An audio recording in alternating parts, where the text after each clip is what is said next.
Mr. President, are we in a quorum call? We are. Ask unanimous consent the quorum call be suspended. Without objection. Thank you, Mr. President. Last Friday, I went back to the city of Chicago I'm honored to represent.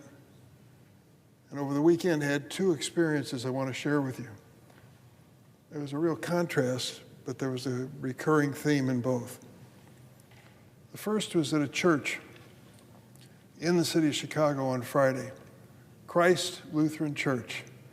It's on Wilson Avenue in a section of Chicago known as Albany Park. The church was built in 1911. You look around at the houses outside that church and you think, this neighborhood's seen a lot of change, a lot of different people who came through with waves of immigration. Today it's predominantly Hispanic, but I would imagine that the march of history would take you through many other groups that lived in the Albany Park neighborhood. The pastor there is named Tom Terrell. I was meeting him for the first time. We had a press conference inside his little church, and he told us a story of what had happened at his church, Christ Lutheran Church in Albany Park in Chicago, on the previous Sunday. There aren't as many people in his church as there were just a few months ago because a lot of them are too afraid.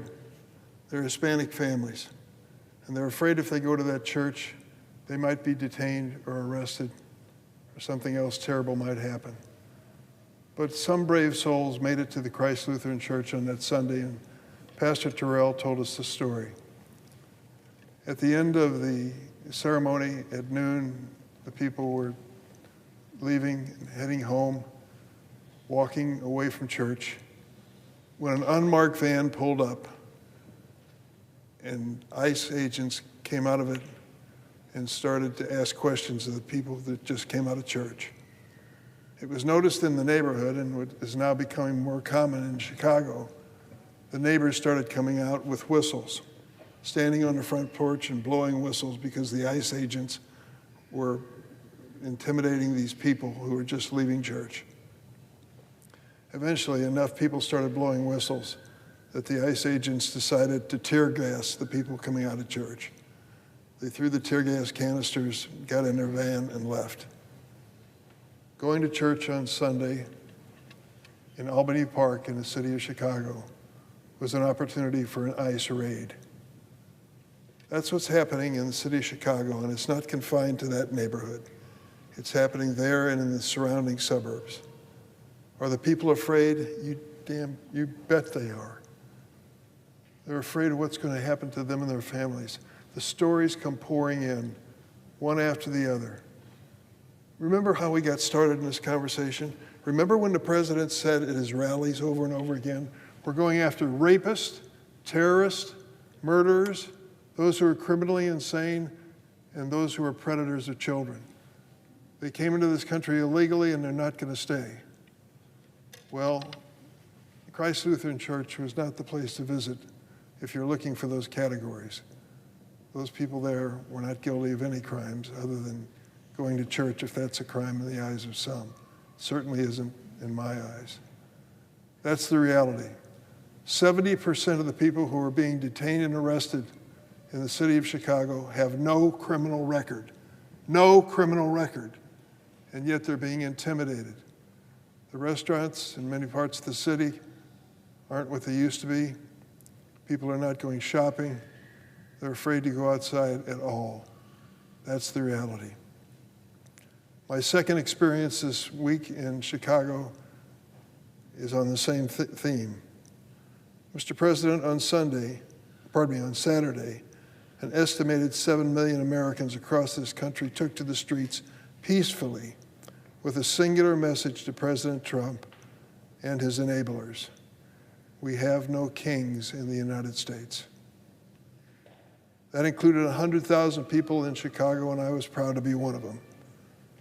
That's the front line, as we know, of the president's assault on our democracy, our civil liberties, and our rule of law. Now, I've been in Congress for 4 decades, so believe me when I say that the turnout in this march was the largest I've ever seen at any political gathering. It was amazing. The president is trying to tell the world that it's unsafe to be in the city of Chicago. Well, the weekend before this, we had our 53,000 runners in the Chicago Marathon with tens of thousands of supporters and family cheering them on. They weren't afraid to be in Chicago, and neither was I. And this last Saturday, this gathering of people in the city of Chicago, without violence, expressing themselves as Americans, disagreeing with our government, which is part of democracy, was a peaceful gathering by and large. I joined the march in the city of Chicago and carried a sign that read, "Hands off Chicago," and I meant it. Chicago is a great city. It faces challenges, but all cities face challenges. These challenges must be addressed with solutions that are consistent with our American values. This president is abusing his power by fueling this cruel immigration raid policy, unleashing the military, bringing in National Guard men and women from the state of Texas against immigrants and citizens alike. Don't believe me? I'll show you. The president claims his actions are meant to round up, quote, the worst of the worst, but that's been anything but the case. A few weeks ago, Chicago and the nation watched in horror as women and children, immigrants and U.S. citizens alike, were dragged from their homes in South Shore of Chicago, detained with the use of zip ties. Imagine your child rousted out of bed in the middle of the night when the front door of your apartment is crashed down, and that child is taken downstairs, separated from his mother and father with a zip tie, holding his hands together. When one witness complained that these children were being mistreated, I'm sorry to tell you, the person from ICE said, "F them kids." And just last week, ProPublica reported that in the first 9 months of the Trump administration, ICE held over 170 American citizens across the country, kicking, dragging, beating, and detaining some of them for days. Let me repeat, they were American citizens. Take Maria Greeley, a Chicagoan and U.S. citizen detained by federal agents earlier this month in Chicago. She showed them her passport, but they zip-tied her and held her for hours because she, quote, didn't look like someone named Greeley. Let me give you another example. On October the 3rd, Juan Munoz, trustee for the township of Oak Park in Illinois, stood with protesters outside the ICE Broadview processing facility along with other elected officials. Federal agents picked him out of the crowd, shoved him to the ground, and arrested him while they left his colleagues alone. They held him for 8 hours. Why did they hold Juan Munoz for that long and not his colleagues? He was a person of color. Does this sound like the work of an administration set on reducing violent crime? I think not. This cruelty is all for show. While Americans continue to pay inflated prices at the checkout aisle and face the prospect of skyrocketing healthcare premium costs, this is what our president is focusing on. We, the people, stood up this weekend to the president's abuses of power. I hope the Supreme Court, when the time comes, will do the same. The founders of this nation designed the Constitution to protect generations of Americans from the very abuses we are watching unfold before our eyes today. They understood the dangers of a military turned against its own people and limiting their role in civilian affairs.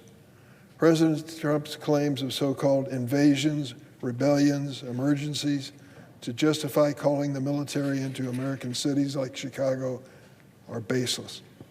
They are simply attempts to bypass laws and the checks and balances of the Constitution. Judges in Portland, Oregon, and Chicago, Illinois, appointed by presidents of both political parties, have agreed. In upholding a ruling temporarily barring the deployment of troops in Chicago, the Seventh Circuit Court of Appeals concluded, and I quote, "The facts do not justify the president's actions in Illinois. Political opposition is not rebellion." In fact, the court noted the Department of Homeland Security itself claims the protests have not slowed down their operations and that ICE has increased its deportations and arrests. Political opposition, peaceful protests, Even nonviolent civil disobedience are not rebellion. They are the bedrocks of our democracy. And if there are legitimate concerns with maintaining law and order, protecting public safety, and controlling crime, the Constitution preserves the power to address that to the states, not the federal government.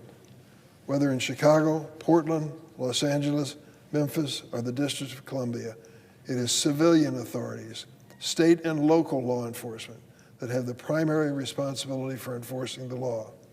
I'm glad to see federal judges, including judges appointed by President Trump himself, upholding their constitutional responsibility to interpret the law and apply it to the facts. It's no surprise that President Trump is now asking the Supreme Court's conservative supermajority to greenlight his abuse of power and allow him to deploy troops regardless of statutory limit or the actual facts on the ground. The Supreme Court should reject the president's petition. There is no emergency that would justify bypassing the regular appeals process and resolving this case on the court's shadow docket without full public scrutiny that it deserves. My warning to my Republican colleagues is this. Durbin of Illinois is standing on the floor of the Senate today telling you what's happening to the state and people I love to represent. If the president is allowed to send the military against his own citizens in Chicago without regard to the laws enacted by Congress, what guardrails are left to preventing him from doing it to you in your home state, to the people that you are proud to represent here in the Senate? We cannot sit idly by while a person who wants to be king takes us down the path to authoritarianism. Madam President, I yield the floor.